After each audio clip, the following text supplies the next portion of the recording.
Good evening. Welcome sa atong midweek service. Nagpadayon ta mga igsoon sa prosperity ng ato nga series. And we are still in the book of Deuteronomy. So please open your Bible in Deuteronomy 26. Di ata mag-istorya. Let's all stand. Mag-ampo ta mga igsoon.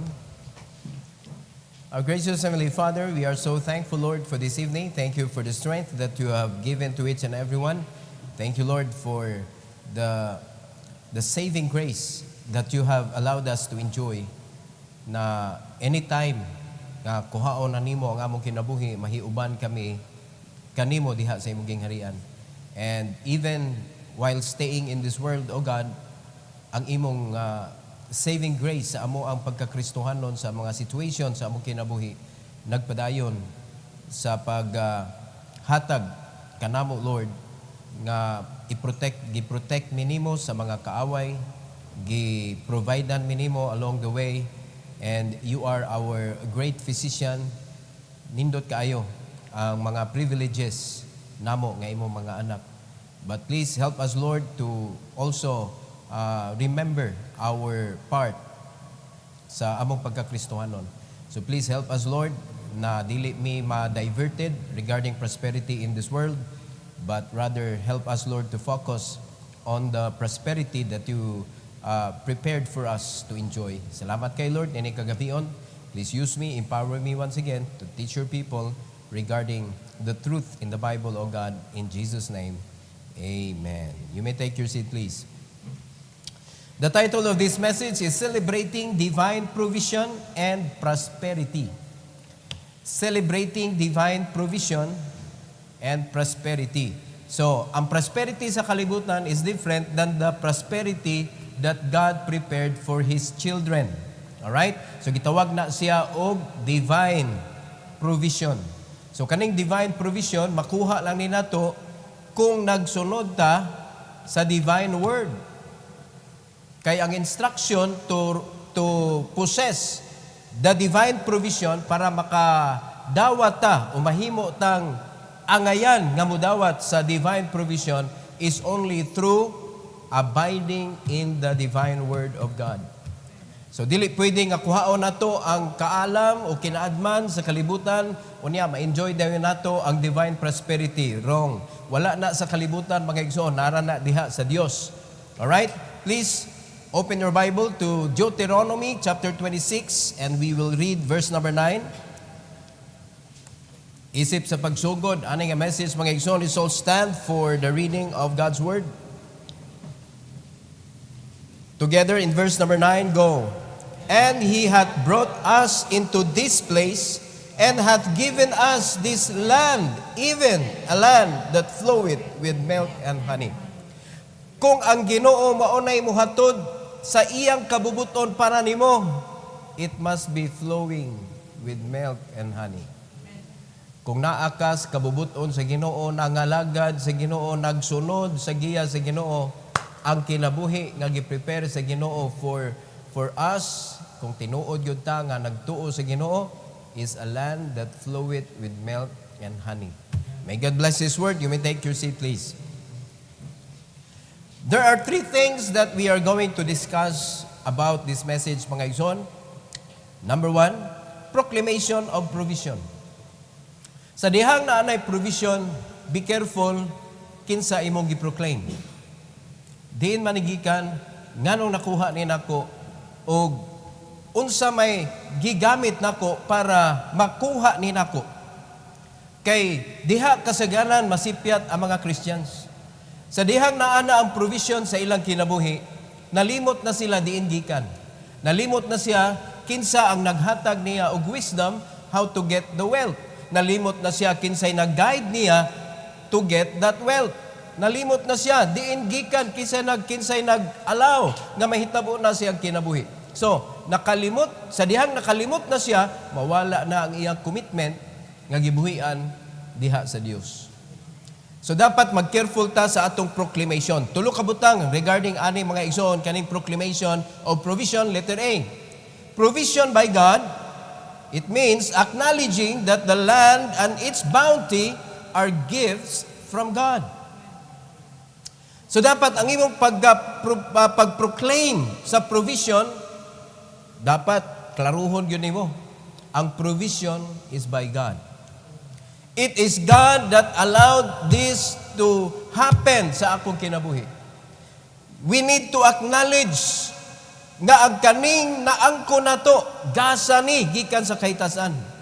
Dili ni bunga sa atong kinaadman, dili ni bunga sa atong pagkamainglaki, dili ni bunga sa atong pagkakugihan, mga kaigsonan, though na ay part ana, but if it is not God allowing it to happen, bisag unsa pa ka kamainglaki, di gud ka kaabot ani gitawag og promised land. Makaabot tingali ka kaning mga diversion nga gihatag sa yawa sa imong kinabuhi, prosperity nga gi-offer sa kalibutan for you to stop serving the Lord. Mao nang bantayan nato unsay naangkon nato mga igsoon, nagpadayon ba ka sa imuhang commitment sa Ginoo? Sa dihang naangkon na nimo nga prosperity, nagkadako ba ang border sa imong service? O nagkawala hinuon? Kay daghan kay mga Christian sa dihang na-bless sila in so many ways sa ilang kinabuhi or nakaangkon sila og mga kanagkalampusan sa ilang kinabuhi ini kalibutan na nakuhaan na ang ilang commitment sa Ginoo. Busy naman ko ron, pastor, dili nako ani ka commit. Amen? Pasensya kay pastor, di na nako ni mahimo. Kay busy na kayo, grabe ang among opisina, ang among trabahoan, ang akong negosyo. Ingon na ba? Nahimo na hinuon siyang hindrance na dili niya mapadayon ang iyang gicommit na sa Ginoo ug punan pagyud unta ang iyahang pagpangalagad, because when God blesses you, it will free you. Hinumdumig yun na. But when the devil gives something to you to put you in a cage, to imprison you, so that you cannot commit your life to the Lord. Mo na bantayan nato ison, we should be wise in accepting anything diri sa atong kinabuhi. Kay dili maayo nga sa dihang ato naggidawat muraba og kanang wala na, murag kita na. Kita na dayon ba? So probably 99.9% yawa gahatag ana. Kung mawala ang imong desire, kung mawala ang imong commitment, kung mahunong ang imuhang pagpangalagad sa Ginoo because of that bounty, it must be from the devil. So sa dihang gi-acknowledge na nimo mga kaigsunan, kinsa man unya ang imong i-acknowledge. Now in Deuteronomy chapter 26 verse number 1, ingon diri sa Bible mga igsoon, and it shall be when thou art come in unto the land which the Lord thy God giveth thee for an inheritance, and possess it, and dwellest therein. Kinsay naghatag, kinsay nagprovide? God. So kinsay i-acknowledge? God. So there are so many ways that we can acknowledge God as the provider of what we have today. Are you listening? There's a lot of ways. Una, simbaha siya. Give to the Lord. Ang kanag yung usa ka adlaw i-dedicate gyud nimo sa Ginoo. Naapay Wednesday night, naapay Saturday morning, ato nang gi-commit sa Ginoo kanang mga panahona para ato siyang i-acknowledge na without you, O Lord, I don't have this. Without you, I don't have this life. Usa na mga igsoon sa pagpakita ka nag-proclaim ka, asa man ka, adto ko sa simbahan kay akong imit ang akong Ginoo nga maoy nag-provide sa tanan nga naa nako. Amen? Dili nimo siya isalikway sa imong kinabuhi. Ikaduha, ang pag-proclaim nimo sa pag-uli sa tithes, it is proclaiming who owns it, who provided it to you. Imo ng panghinumduman. Di ba? Naay makiglalis nimo, tuoy ka ng tithes, brad. Oh, that's the way how I acknowledge that it is God who blesses me. Di ba? Iyaha ko ng bahin niya. So kung di mo iuli iyang bahin, klaro manawag, di man na pwede usbon. That is the Lord's portion. So kung dili na nimo mauli sa Ginoo, wala nimo gi-acknowledge nga part yun ang Ginoo sa imong achievement. It is God who allowed you to become victorious. So pag dili na nimo iuli, wala nimo siya gi-acknowledge. So kinsa may imong gi-acknowledge sa imong kinabuhi sa dihang ni abot ang kalampusan sa imong kinabuhi. Be careful, anak mga igsoon. In letter B, presenting first fruits, bringing the first fruit as a testament to God's provision. Unsay pasabot anang testament, a proof nga ang Ginoo nga provide. So pag-abot na sa first fruit, mga kaigsunan, kita hapit na atong first fruit. So sa dihang dili nimo iuli, ihatod ang imong first fruit. It means wala ka nagpakita og prueba nga ang Ginoo mo'y nag-provide sa imong mga panginahanglan. Imong giangkon, mga kaigsunan. Kay nga naman, naamang kayo napakita sa mga tao nga nakakuan ni, nakaadto, nakakaon mi diri, di ba? Nindot among kinabuhi, successful mi.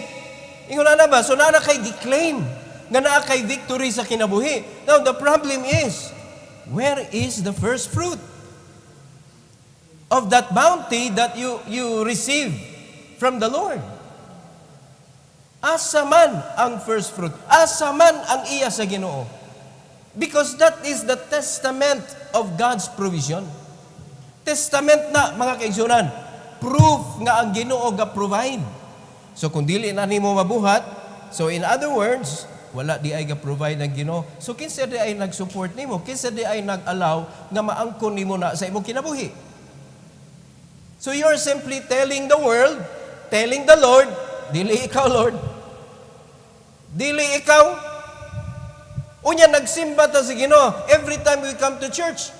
Nangaytag blessing sa Ginoo, nagampot ta nga i-guide ta sa Ginoo. Unya sa dihang gialaw na sa Ginoo mahitabo, mga kaigsunan, dili ikaw. Nakabantay ta sa mga Kristohanon karon. Di question tithing, di question kanang first fruit, tanan nga iya nga part sa Ginoo, gina-question nila, mga kaigsunan. But that is the testament to God's provision. Pagpamatuod ba nga, gibless ko sa Ginoo, this is how God blesses me. Proof. Di ba? Kay lisod kayo, mayon ka nga, kadato na ko. Asa mong proof? Di ba? Ako, kuan kay ko, manggihatagod kay ko, asa mong proof?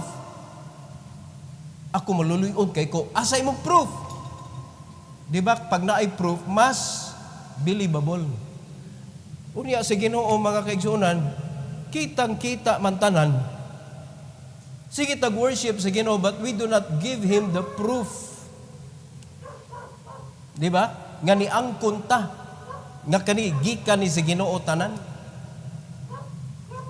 It's a way put to show to people that it is God who allowed me to become victorious. Ang pinakasakit gyud, ang Ginoo nga nagtan-aw nimo. Kay bawo man siya tanan. Amen? So kung diri sa simbahan, sa mga katawhan, proof nato sa Ginoo, kanang atong offering, kanang atong dadon nga first fruit sa Ginoo is our proof sa atoang pagdawat sa blessing gikan sa Ginoo. Kung kana pagpamatuod na sa mga tao, labaw na sa Ginoo nga naglantaw nimo igsoon, kay sa iya magyud na gikan tanan.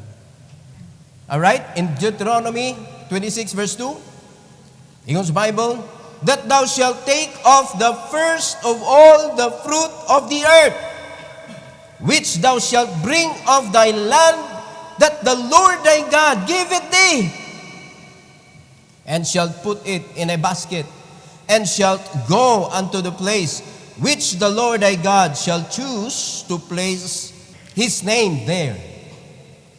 Dadon nimo diin ang ngalan sa Ginoo iyang gi-establish. Sa atong panahon karon, simbahan, mga igsoon. Di adiri gi-establish sa Ginoo ang iyang ngalan, and mas bugat pag yun ni karon, kay dili na ni temple, mga igsoon, nga bisitahan sa Ginoo, mag-meet ang Ginoo o ang mga tao sa Ginoo diha sa temple, but in the church, this is the body of Christ. Nalimad ka anak, mga igsoon, nga karon imong ihikaw sa Ginoo ang iyang gi-request. Tanawa, sugo man na. Dadon nimo ang imong first fruit. Isud nimo sa basket. O siyempre, di man na basket atong sudlan. Pero kung naa kay umahan, naa kay inguna na, siyempre, di man na masud og envelope. Di ba? Ang abot ba? Unya naa kay farm sa mga manok, baboy, ang magsud mo envelope ng baboy. Pwede mo na i-convert into money. Pwede na nimo para madani mo diri kay naaman sila sa Bible i-convert. Gi-allow man na sa Ginoo.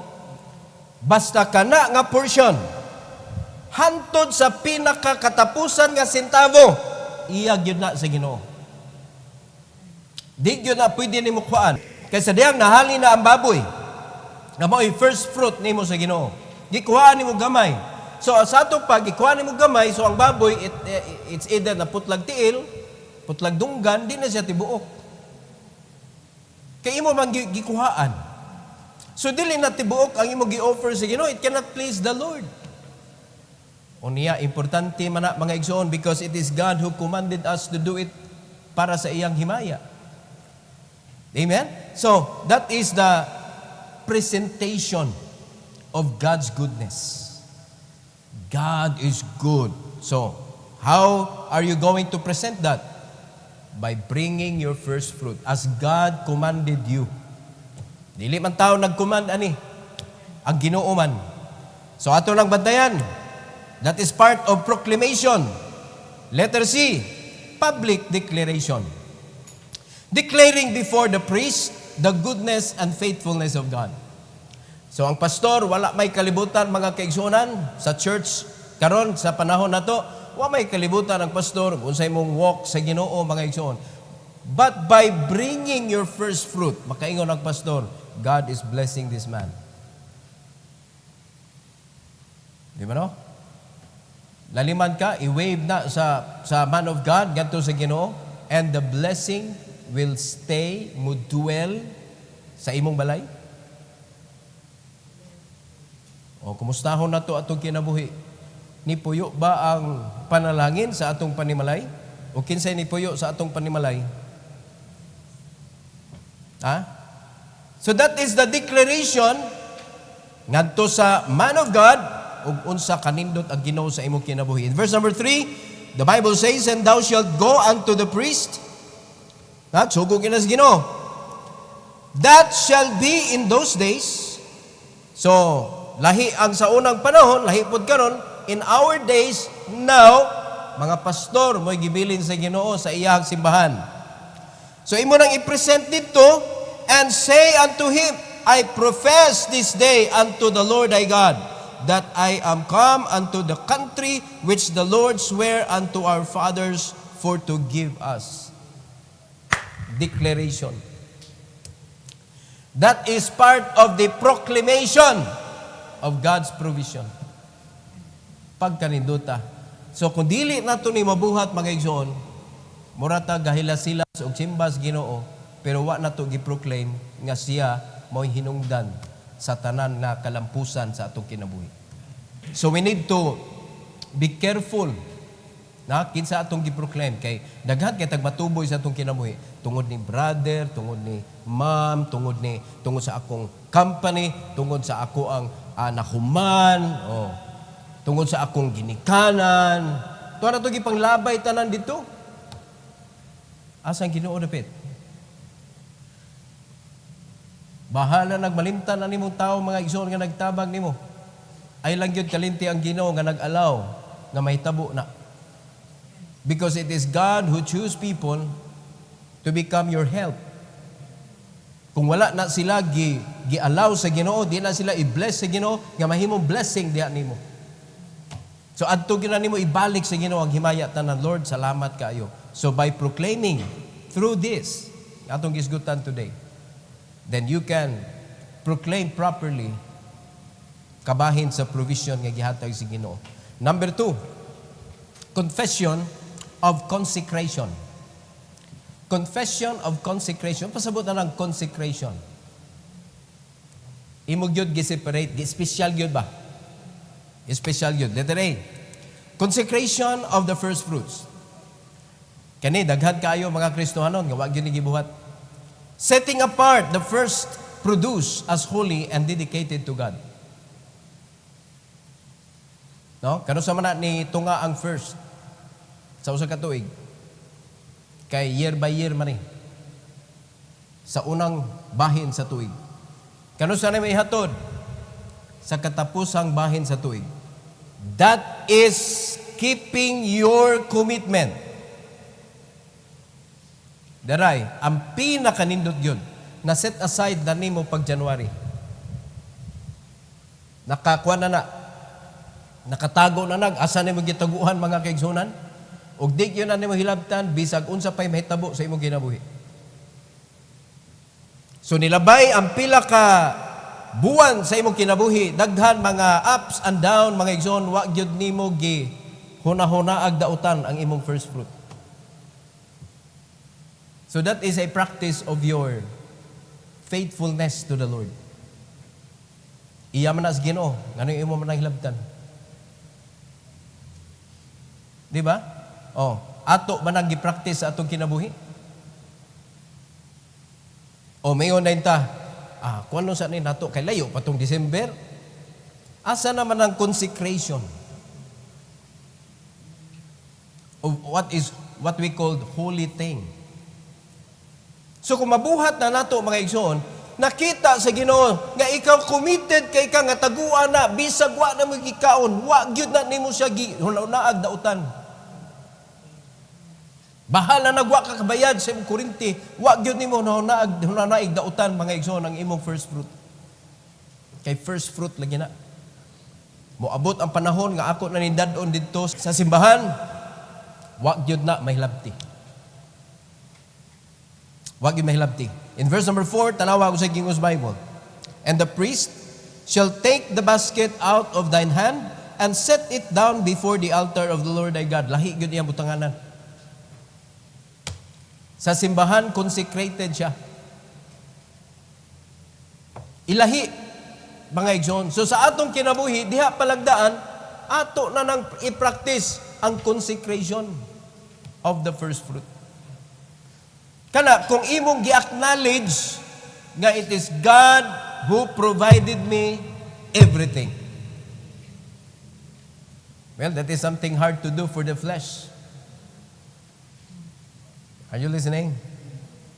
Kay maayo magkita mo kuan nga gamiton sa nato oy kay wa pa man di pa ni gamiton. Nya wala ta kabantay mga igsoon, nagdagan ang panahon, wa gyud nimo na replenish. Wa gyud nimo na balik pag abot na sa panahon nga kuhaon na sa tag-iya. Kanilang sa kay nagipit ko ron. Di ba? Dili ta honest ba? Now, that is not from somebody else. That is the Lord's. Dili na siya iya sa tao, iya na sa Ginoo. So, bisag unsa pay reasoning nato mga kaigsunan, well, God knows unsay tinuod. Well, di na sa nato mabasol ang mga Kristohanon because it is you who will choose what kind of life you're going to live in this world with the Lord. Unsa man ang gusto nimong kinabuhi. So mag-agad. Kung sunod ka sa Ginoo, obviously, He will bless you. Pero kung di ka musunod sa Ginoo, then you fight your own fight. Unya, if we fight our own fight without the Lord, grabe nag-exert na tong effort mga igsoon, di kitag victory. There is no victory without the Lord. Letter B. Covenant recounted. Tanawa, recall nila mga igsoon, recalling Israel's journey and God's promises fulfilled. Atong hinumduman, diin sila gikan, dito sila sa Egypt. Napriso sila dito, ni-dwell dito mga kaigsunan ang mga Israelites, and while naa sila sa Egypt, unsay nahitabo? Nagkagamay sila, nagkadaghan. Nagkadaghan sila, hangtod nga nakuyawan na ang Egyptian, hangtod nga ang nipuli, mga kaigsunan, dili katong nagdawat nila dito sa Egypt, lain na ang hunahuna, kani delikado ni, muilog ni sa ato ang nasod, so gipabugatan sila. Gitagaan sila heavy burden sa kinabuhi nila. Gilisod-lisod sila, mga kaigsunan. Atong basahon ang verse 5. Verse 5, the Bible says, And thou shalt speak and say before the Lord thy God, A Syrian ready to perish was my father. And he went down into Egypt, and sojourned there with a few, and became there a nation great, mighty, and populous. Nanaghan sila. Gibless sila sa Ginoo. Ang promise sa Ginoo, mabisag asa mo mga to, I will be there. I am with you.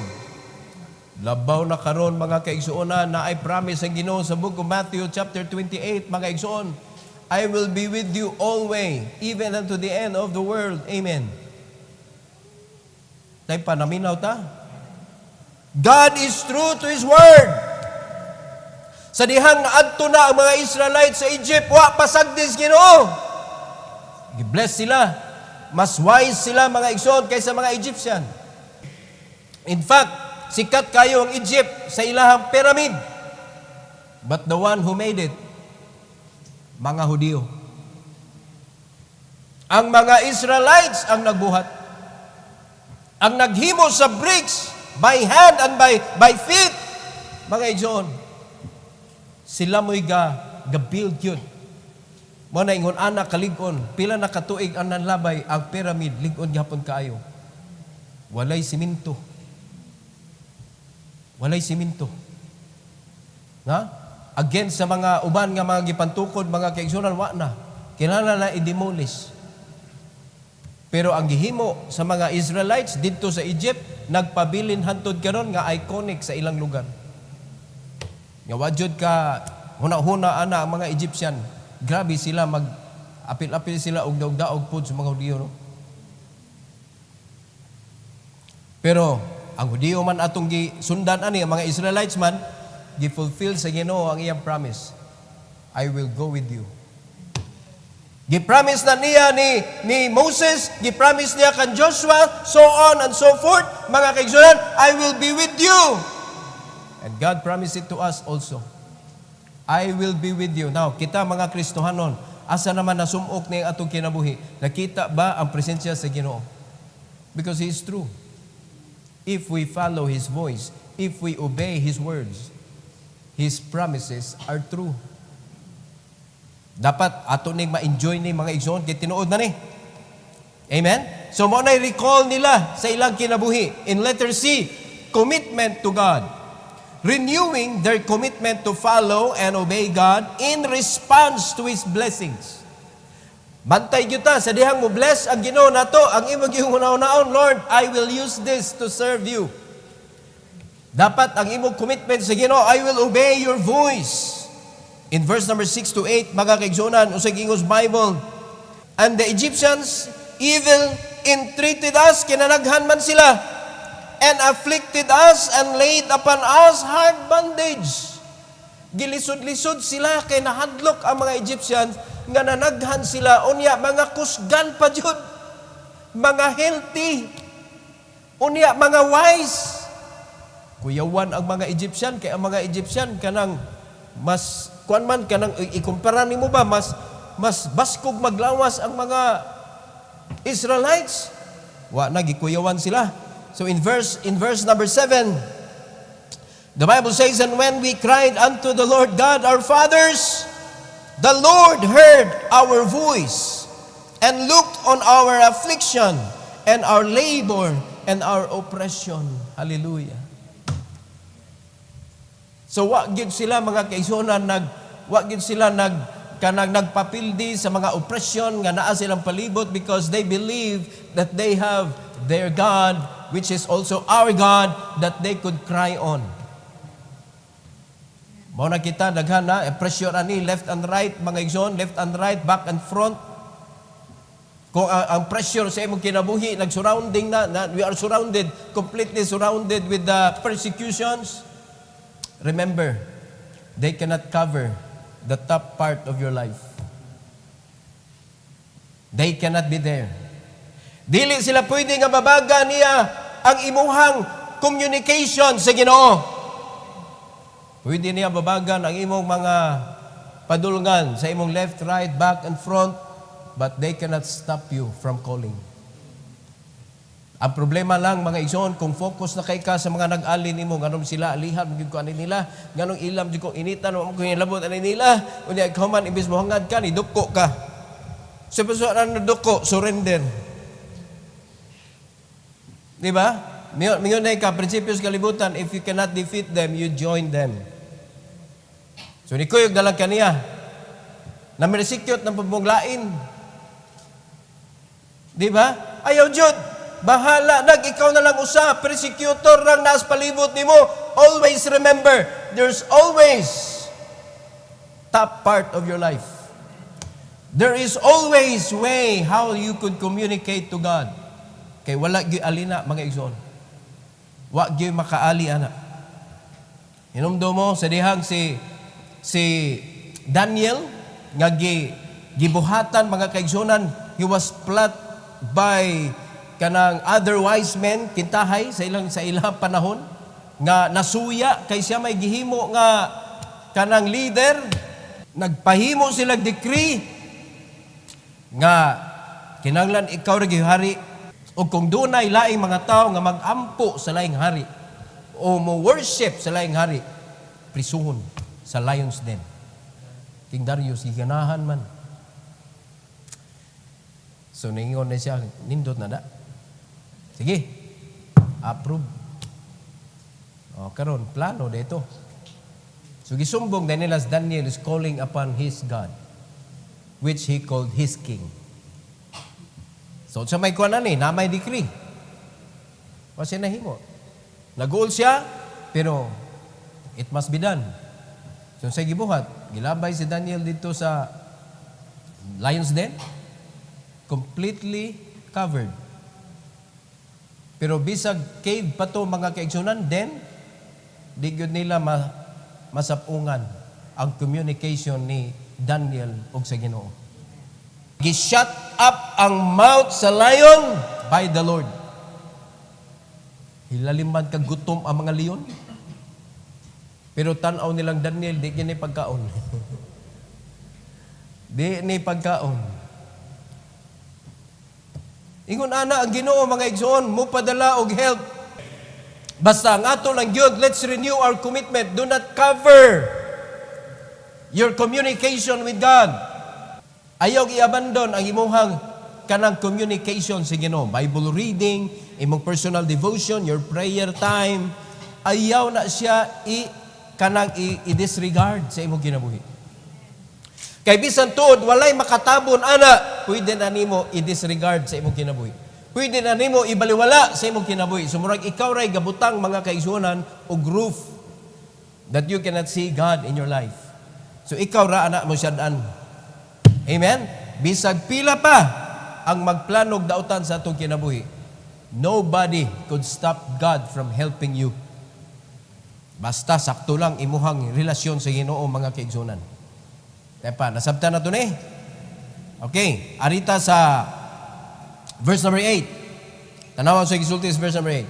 And the Lord brought us forth out of Egypt with a mighty hand and with an outstretched arm and with great terribleness and with signs and with wonders. Nakaibaw man tayo, unsa pagpagawas Ginoo sila. No man could ever do it. What God did to them. Kinsay makatunga sa Red Sea. Kinsay makahimo og pillar of fire. Kinsay makahimo og pillar of cloud. Kinsay makapaagas og tubig sa bato. Kinsay makapauwan og tinapay gikan sa langit. Nobody else but God. Tanawa giunsa sila pag-provide, pag-protect sa Ginoo mga igsoon because they call upon the Lord. Diba? Nagproblema lang tungod kay naagay pipila nga mga tao dito nga mo'y nakaingon nga instead diretso wilderness. But in spite of that, nag-protect gihapon ang Ginoo nila. Hangtod nga na-wash out na sa Ginoo katong mga unbelieving Jew ug ang gipalapos ra sa Ginoo katurang mga wala nahimong unbelieving people sa panahon mga igsoon nga giistorya sila sa Ginoo what to do. Amen? So mao sa nay metabo sa iya kasimbahanan because we are serving the same God. Pagka di ka matinuohon, moabot na gani ang success sa church, di gyud na nimo ma-enjoy. because you are not part of it. Wa man ka ni believe. Hinumdumi, only those who believe can enjoy the blessing of the Lord. So siguruan na ninyo. Do you believe? Do you believe? Then, master the art of consecration. So, sa may angan nito i-consecrate. Gisgutan dire, first fruit. Unsa pa iyas Ginoo? Tithes, consecrate. Alright? Nadawat nimo Lunes. Uy, ang simba, pila pa kadlaw. Imo nang ilahi daan. Taguin yun na. Ako na ko special nga envelope, mga igsoon, nga sudlanan nga, ipit din as Bible. Bahalag, wa na ko'y kwartan, wa di na to. Untouchable. Taguan yun na, hantod mo abot ng panahon, nga imo na lang iuli sa Ginoo. Unsa pa, ang ito i-consecrate. Life. Your life, kakinsa din na. Imuha din na. Iyan na sa Ginoo. Imo nang i-consecrate, Lord, my life is for you. Awan, di mo kay baw ana, i-consecrate din na, tanawag, si kinsa na lang nagamit ana. Dili ang Ginoo. Muna, inumduman nato ni mga igsoon. Naatay confession and consecration. Hinumdumi yun na. That is your responsibility to protect what is the Lord's. Imo gyud na, bahala na. Imo gyud nang ikuan gyud. Imo gyud nang protektaran hantod sa panahon nga kuhaon na sa Ginoo. So, that includes your life, mga igsoon. Number 3, and last, celebration of abundance. Celebration of abundance. Of course, the abundance came from the Lord. Okay? Now, we can celebrate. Maglipay ta. Letter A. Abundance and blessings, rejoicing in the land's prosperity and the blessings received. So maglipay ta, diin ta gibutang sa Ginoo. Unsa man ang mga provision, makita gina nato mga igsoon, unsa kaningilngig, unsa kanindot ang Ginoo sa atong kinabuhi. Dili pwede nga kanang istorya lang, nagi tangible nga makita nato that God is blessing His people. And the more we recognize God, the more nato siya i-recognize sa mga blessing nga iyang gialaw nato, niulit ta sa tithes, niulit ta sa first fruit, the more God will entrust to us His treasure. Are you listening? Okay, baw ka usag yung makapaasinso sa usa ka Kristohanon, sa dihang na-entrasan na ka sa treasure sa Ginoo. And what is that? Kalag, mga igsoon. Kalag nga imong atimanon hantod sa katapusan sa imong kinabuhi. Kalag nga imong gi-consider that God's provision to you. Nga imong atimanon, dili lang kay, basta na lang kay matudluan para na ako'y disciple tawag, pero wa gi-concern ang imong kasing-kasing maunsa na to siya. Kanang mga tao nga wa jud ka kaila mga kaigsunan. Kay mas maayo man gyud nga kanang imong mga siblings lain mag-disciple ana kay lahi ang kuanoy lahi gyud ang epekto kung ikaw mismo mo disciple sa imong siblings lahi. Kay matud pa sa Bible nga bisan ang kanang mga kaliwatan nimo manay number 1 nga persecutor nimo. And it's so difficult to disciple your relatives. Pero ay kaguula na. Kay promise sa Ginoo, I will take care of them. Just take care of my kanang mission. Take care sa akong field. So kung kita nag-focus ta sa field sa Ginoo, Ginoo'y bahala sa atong mga relatives, siblings, atong parents, mga igsoon, it will be God that will take care of them. Pero kung sila mo mahimong babag nga hindi ka katutok sa field, God is a jealous God. Basig ikaw ron niya mo'y malangit, wa jud kay sibling nga makitaan dito. Wa jud kay kuan, wa kay pamilya nga makitaan dito kay sila permi mo'y nag-ali. Remember ha, God, urahi pa ng family. God first. Unsay gisulti sa Ginoo? Ni babag ang gisulti sa imong pamilya. Asa may akong tumalon ani? Siyempre God. Kay nisupak man sila sa Ginoo. Amen? So, In verse number 9, tanawag ko sa gisulti sa Bible, and He hath brought us into this place, and hath given us this land, even a land that floweth with milk and honey. What a land, mga igsoon. Kung ang Ginoo ang mag-provide. Pagkaninduta sa yuta. Pagkaninduta sa imuhang, bisag asa kay butang sa Ginoo lagi, basta ang Ginoo gabutang nimo, naagay progress nga may tabo sa imong kinabuhi anang lugar. Naagay mga development, mga igsoon. Bisan pa og daghan persecutor, development ang makita nimo sa imong kinabuhi. Dili devil. Amen? Kung dili, development. No? Pag-asinso, paglig-on, panalangin ang imo makita. Bisag asa ka ibutang sa Ginoo. Pero ikaw may magbutbuot sa imong kinabuhi, ari lagi ko gusto diri. Wa kay makita diha nga kuan progress. Amen? So, importante yun nga nagsunod tas Ginoo, mga igsoon. Because it's hard to celebrate a fake victory. Di ba? Paparti-parti ka kay kuan, pero deep inside your heart, mga igsoon, empty. Pero ang pag-celebrate sa Ginoo, nag-celebrate ka, and it is for the Lord. Ang pagsimba nimo, it's already a celebration with God. Lord, thank you so much. You are so great sa akong kinabuhi. Letter B, acknowledgement of grace. Recognizing God's hand in their prosperity and success. Dili ilang kinaadman, dili ilang abilidad, mga igsoon. Kundili ang ilang gi-recognize ang Ginoo nga mao'y nag-allow sa ilang prosperity o success. Di ba? Inigkuan nimo diha pa lang sa eskwelahan daan kung gihan kay ka nya mutuon jud ka so ang eskwelahan mutaod nimo medalya. Kinsay gi-recognize? Kinsay gi-recognize? Ikaw.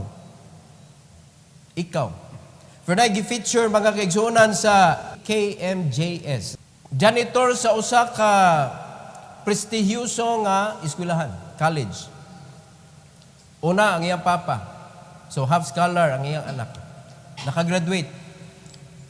Kanang cum laude. Imagine kanang eskwelahan na usa kadako. Pila kabuk estudyante. Sa istorya pa niya, ang Crayola sa iya mga classmate, dagko kayo ang iya, 8 ra gyud. Kay mo rin ma-afford sa iyang parents. Janitor ra gyud. Pero ang eskwela dito, mga dato kayo. Unya, ang iyang uniform, kanang kuha na yun. Dili nindot ba? Pero, ni-graduate siya nga cum laude. Sunod ang iyang igsuon, ang iyang mama, nag-janitress na sad. So, full scholar, iyang igsuon babay. Cum laude gyapon. So, dili babag ang kalisod para sa kalampusan. Gikuan na sila, gi-feature sila, unya, gipasalamatan nila, na-bless ko si gisulti sa anak ng lalaki. Siya nga, the first cum laude is not me, but my dad. Wala niya gi-claim nga siya. Siya gatuon, siya naghago, siya yung naningkamot o pasar sa mga exam, siya dito, nasa eskwelahan. Ang iyang papa, nanilihik na yun sa eskwelahan. Pero para niya, kinsa iyang gi-recognize? Iyang papa, mo'y tinuod nga cum laude. Na-bless ko ba? Kung ingunan niyo ang Kristohano, no? Dili ta magtanaw kung unsay kaya na to. Dili ta magtanaw kung unsay nabuhat na to. Dili ta magtanaw kung unsay naabot na to. Ang atong tan-awon, nganong nahitabo, maniki say nag-alaw. Nga kung wala to yang papa, di man tumihitabo. Di ba? Dito mahitabo. So iyang gibalik dito sa iyang papa. Karon mangutan na ko ninyo. I-minus ang Ginoo sa imong kinabuhi. Tan-aw na to kung say mahitabo. Ha? I-minus ang Ginoo ba? So, kung i-minus nimo ang Ginoo, obviously, mawa ang hangin. Awa, napatay na diha na, awa na. Tapos ang kinabuhi. Walay hangin kung may Ginoo. Walay mo hipo sa adlaw, mga igsoon, mo puli sa buwan o sa adlaw, kay ang Ginoo gahimo ana. Mga lagpot ang tanan, kay ang Ginoo gakip na to, nga dita mga lagpot sa pagtuyok sa earth. It is God who is keeping us. Pero tanawa, asa na to gilabay ang himaya. Tanawag, asa na to gihatag ang himaya. Nasa tao. Nasa tao. Ato yun ang i-acknowledge, mga igsoon, i-recognize na to na ang kamot sa Dios mo'y naghatag aning prosperity ug success sa akong kinabuhi. And in verse number 10 and 11, the Bible says, "And now, behold, I have brought the first fruits of the land, which thou, O Lord, hath given me." Nawa ha, gidani ha, pero iyang giingon, ikay naghatag ani. "And thou shalt set it before the Lord thy God, and worship before the Lord thy God. And," in verse 11, "thou shalt rejoice in every good thing which the Lord thy God hath given unto thee, and unto thine house, thou and the Levite and the stranger that is among you." Kung anong giapil magyuna sa Ginoo ang man of God. Nganong giapil magyuna sa Ginoo ang man of God nga makakita jud, maka-enjoy gyud sa prosperity nga naangkon nimo. Because they are the one that will thank God for what is being done in your life. It is the man of God, mga kaigsuonan, ang kanang gitugyanan sa Ginoo sa pagbantay nimo. Di ba? Dili gid pwede nga ang man of God blind. Problema sa mga membro, kanang mga tulisan ba, di na sila magpaybaw nga naay mga panghitabo sa ilang kinabuhi nga kuan kay maningil yan is pastor. Uy, ang pastor di gyud na maningil. Pwede lang sa uban nga maningil ha. Gikan tingali na sa INC. Kay maningil gyud na silag tithes nimo.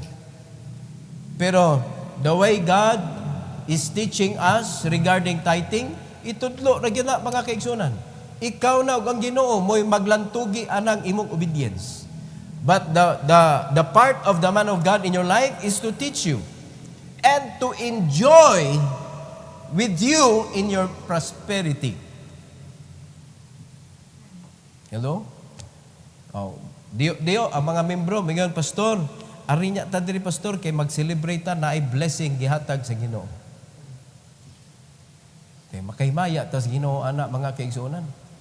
Dili man necessary bitaron nimo tibok simbahan. Kaya ang gisulti diri, stranger, man of God, stranger nga among you ha kanang naa sa imong panimalay ba? No, man of God, ikaw, no, imong pamilya of course. Maura na nga mag-enjoy. Tanawa ha, klaro man na, rejoice, and thou shalt rejoice in every good thing which the Lord thy God hath given unto thee, and unto thine house. So apil ang imuhang pamilya. Thou, ikaw nga gitagaan, and the Levite, the man of God, and the stranger. Pag-enjoy mo. Di ba? Dili gina nimo pwede itago sa man of God. Dili kay mo na itago sa pastor kay may buong niya na nganong wala ba ta nag-uli? Mao na tungod sa imong pagkatulisan dili na ma-recognize unsa nay gibuhat sa Ginoo sa imong kinabuhi. Because it will be a testimony to others. It will encourage them to be faithful. It will encourage them to serve the Lord as well. Monay reason nganong gihimo mana sa Ginoo. Di ba? Waka pugni sa Ginoo nga mo celebrate. Amen? Pero ang imong pag-celebrate dili nga para lang kaingnon nga panalanginan ka, pero ang wa gyud nimo giimbitar ang pastor. Nga naman, because you're getting their attention.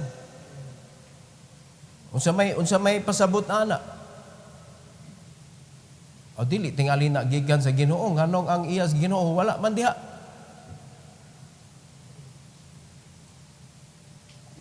man nila. Pag-celebrate po mo sa blessing. Una sa tanan, you have a reason to celebrate. Kung sa may gingon si Ginoo, sa dihang mo celebrate ka. Sa dihang naana ang good thing, blessing. Pag-abot sa blessing, naliman ka na, gibless sa Ginoo imong resources. Agoy, nakapayin man ka mga igsuon og na po ka gold.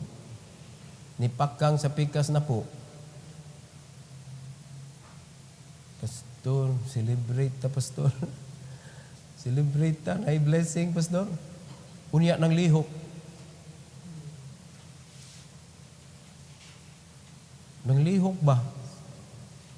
Kay nakahinumdom sa Ginoo nga maoy tinubdan sa tanan. Nakahinumdom sa Ginoo nga maoy tag-iya.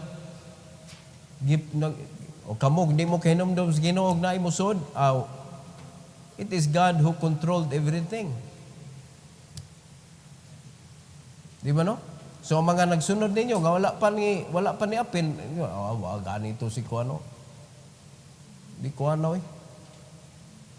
mo na problema kay ang sundon ikaw nga wala. Unya ang katong nagprogress, ila pa ginon, siya kay kuan lahi man na siya. Ang imong sundon katong wa naglihok mo unsa mo. Wag yun, di ka mauno. Sunda to ang nagsunod sa Ginoo. Kaya na diha ang panalangin. Di ba? O karon, gi-bless na. Ay, kalimti ang Ginoo. Rejoice. Ayaw i-deprive imong family. O na'y panalangin, ang pamilya, manurita, asa mo gusto. So, yun din mo mga anak, at tutam, manurita sa kuan, atong dadon sa pastor. Atong dadon sa pastor. Di yun pwedeng awa si pastor. That is according to God. That is not my request. Diba? To recognize the Lord. So mauna, pero hala, imbitar na ka, pitinaghana, niya pagkahuman, pastor, wala. Ayaw ni si pastor kay makuanta. Masakpan ta. Mo na kana di dautan mga intentions kinabuhi. Mao na diha na to mahibaw-an mga igsoon kinsa gyud ang tinuod nga napanalanginan. Kay mag-rejoice man na with the man of God. That is how God commanded His people. Amen? So hinumduman ni nato mga igsoon. So, asa man kamo salig? Sa Ginoo o sa tao? Di ba? Ang imo na ay provision pero dili divine. Kaya makakuha, magyapong kagikan siyawa. Pero remember, para asa na?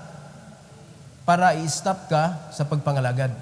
Mabuhinan mo panahon sa Ginoo, mabuhinan mo desire sa Ginoo, madugay mawa jud ka diha sa tiilan sa Ginoo. Mawala gyud ka, nya mawa imong gana mga kaigsunan, magkaluya ang imong presensya sa simbahan. Unya magkalayo ka sa buluhaton. Pasabot na ang yawa mo'y nag-supply nimo. But kung ang Ginoo mo'y nag-supply nimo, you have things to do. Mao ni gitudlo sa Ginoo karon. You need to kanang ang una na itong isgutan, you need to proclaim. Din gikan. Ikaduha, you need to confess. The consecration, mga igsoon. And celebrate. Celebrate. No? Celebrate sa grasya sa Ginoo. Pagkaninduta. Kaya ang abundance, gikan yun sa Ginoo, mga igsoon. So may this passage inspire us to live lives marked by gratitude. Inumdumigyan na ninyo. Marked by gratitude, devotion, and a deep sense of community. Siyempre sabot na, sharing our blessings with those around us and maintaining a spirit of thanksgiving in all that we do. So naa kay mga gipanghinungdan sa mga panalangin nga niabot sa imong kinabuhi. So dili na nimo imo ra na. Kung dili hinumduman nimo Ginoo, hinumduman nimo ang daghan pa kayong opportunity kana mga pobre opportunity man na nato. Because the moment we help them, that's also the moment that God will pour us more blessings to come. Mao ni ang atong kinabuhi mga kaigsunon. So we are so blessed. Mao ni ang prosperity nga gihatag sa Ginoo nato, we can celebrate because as what the message tells us, celebrating divine provision and prosperity, di gyud ni siya kuan, dili gyud ni siya gibawal sa Ginoo nga i-celebrate nato. Pero siguro lang nga divine. No? Siguro lang nga divine ang provision. Dili gikan sa kalibutan. Dili gikan sa yawa. Dili gikan sa kaaway. Right? Kay kana nga bounty kung gikan na sa kaaway, makaproduce nag-away. Amen? Og sa diha mag-away na, naanay away. Maglagyuay na. Wala na unity. Tanawag kung sa giguba sa yawa, the unity that God teach God's people. Gusto man niya mag-unite ta. Amen? So, be careful of the prosperity. Kaya kaning prosperity pwede makadaot paggikan sa kalibutan, but maka-enjoy gyud ta kung gikan sa Ginoo ang prosperity. Alright?